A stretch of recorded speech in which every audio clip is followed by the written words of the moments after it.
warahmatullahi wabarakatuh. Anak semuanya apa kabar? Kelas 7, Ikhwan dan Akhwat. Untuk pertemuan kali ini kita akan membahas mengenai pendidikan Pancasila dan kewarganegaraan. Ya insya Allah pada pembahasan ini sangat menarik, yaitu sejarah perumusan Pancasila sebagai dasar negara. Baik anak-anak sekalian semuanya, sebelum belajar marilah kita berdoa terlebih dahulu agar ilmu kita bermanfaat. Berdoa dimulai.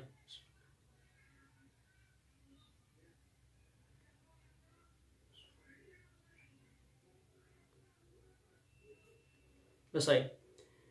Alhamdulillahirrahmanirrahim. Wabihi nasta'in wala umurid nimadin. Wassalatu wassalamu ala asrafil anbiya wa mursalin Sayyidina Muhammadin wa ala alihi wa sahbihi ajma'in. Segala puji bagi Allah yang senantiasa dalam kesempatan ini kita masih diberikan kesempatan untuk menuntut ilmu. Salawat dan salam mudah-mudahan selalu tercurahkan kepada junjungan Nabi besar kita Nabi Muhammad SAW, kepada para keluarganya, para sahabatnya, dan juga kepada umatnya hingga akhir zaman. Anak-anak sekalian, pertemuan kali ini kita akan membahas mengenai sejarah perumusan Pancasila sebagai dasar negara. Sebuah peristiwa sejarah perumusan Pancasila sebagai dasar negara tidaklah singkat, tapi memakan waktu yang sangat panjang. Untuk itu mohon disimak. Pembentukan BPUPKI dan usulan dasar negara oleh tokoh perumusan Pancasila. Nah, anak sekalian semuanya perlu diketahui, pada tanggal 8 Maret 1942, Jepang memasuki wilayah Indonesia dan menguasai sebagian besar wilayah Indonesia. Hal tersebut terjadi setelah dilakukannya perjanjian Kalijati. Perjanjian yang dilakukan di Subang, Jawa Barat tersebut menghasilkan bahwasannya Belanda menyerah kepada Jepang, sehingga dikenal dengan semboyan 3A: Jepang Pelindung Asia, Jepang Pemimpin Asia, dan Jepang Cahaya Asia. Namun, kekuasaan Jepang tidak berlangsung lama. Hal tersebut dikarenakan pihak sekutu Inggris, Amerika Serikat, dan Belanda terus melakukan penyerangan terhadap basis-basis Jepang di Asia Pasifik. Kemudian pada tahun 1944, posisi Jepang dalam perang Pasifik terus terdesak. Pertahanan Jepang sudah rapuh, banyak kota di Indonesia diserbu oleh pihak sekutu seperti Maluku, Ambon, dan Irian. Baik kekalahan yang semakin nyata, Jepang berusaha menarik simpati Indonesia dengan menjanjikan kemerdekaannya kepada bangsa Indonesia. Pada tanggal 17 September 1944, Perdana Menteri Kaiso dalam sidang istimewa parlemen di Jepang di Tokyo memperbolehkan daerah Hindia Timur Indonesia untuk merdeka. Selanjutnya, Letnan Jenderal Kumakeshi Harada, pimpinan militer di Jawa, berusaha meyakinkan bangsa Indonesia tentang janji kemerdekaan sebagai realisasi pada tanggal 1 Maret 1945 diumumkan pembentukan Badan Penyelidik Usaha-Usaha Persiapan Kemerdekaan Indonesia atau yang disingkat dengan BPUPKI. BPUPKI dibentuk dengan tujuan menyelidik berbagai hal dalam segala bidang kehidupan yang diperlukan sebagai persiapan pembentukan negara merdeka, yaitu Indonesia. Itu adalah pembentukan BPUPKI pada tanggal 1 Maret dengan tujuan menyelidik berbagai hal dalam segala bidang kehidupan yang diperlukan sebagai persiapan pembentukan negara merdeka, yaitu Indonesia. Kemudian BPUPKI dipimpin oleh Rajiman Weddireningrat, dipilih sebagai ketua. Ia dibantu 2 orang ketua muda, yaitu Ichibangase Yoshiho, orang Jepang, yang menjabat sebagai Shuchokan Cirebon, dan wakil dari Indonesia yaitu Raden Panji Soeharto sebagai kepala sekretariat. Sidang pertama BPUPKI dilaksanakan pada tanggal 29 Mei sampai dengan 1 Juni 1945.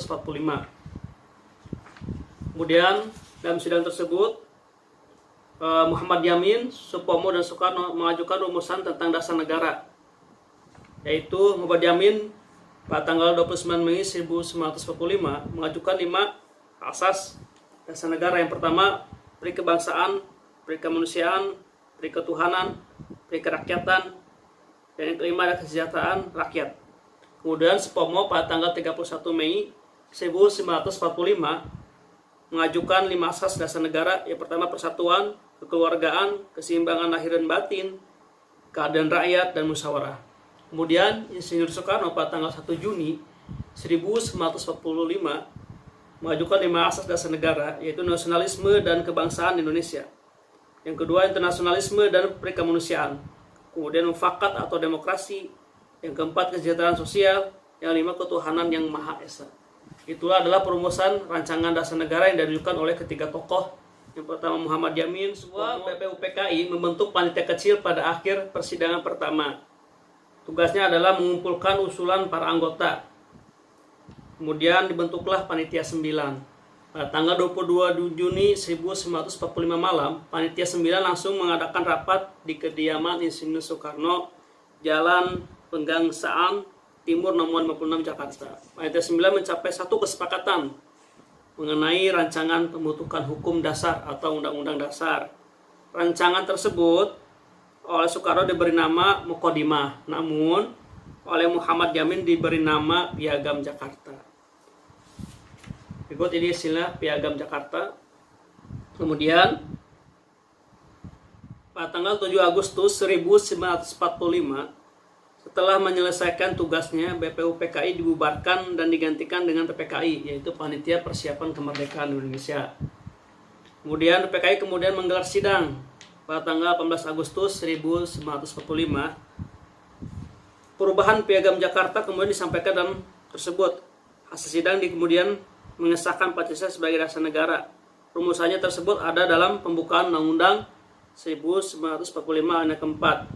Jadi Pancasila yang disahkan urutannya adalah sebagai berikut. Pertama adalah ketuhanan yang Maha Esa, kemanusiaan yang adil dan beradab, persatuan Indonesia, kerakyatan yang dipimpin oleh hikmat kebijaksanaan dalam permusyawaratan perwakilan, kemudian keadilan sosial bagi seluruh rakyat Indonesia. Itu ada 5 asas isi dari butir Pancasila. Penjelasan singkat kali ini mudah-mudahan bisa bermanfaat bagi kalian semuanya. Selanjutnya silahkan baca bukunya, dipahami. Kemudian setelah itu kalian berikan komentar di grup Ruang Guru. Itu sebagai bukti bentuk kehadiran kalian pada pelajaran kali ini. Kurang lebihnya mohon maaf. Assalamualaikum warahmatullahi wabarakatuh.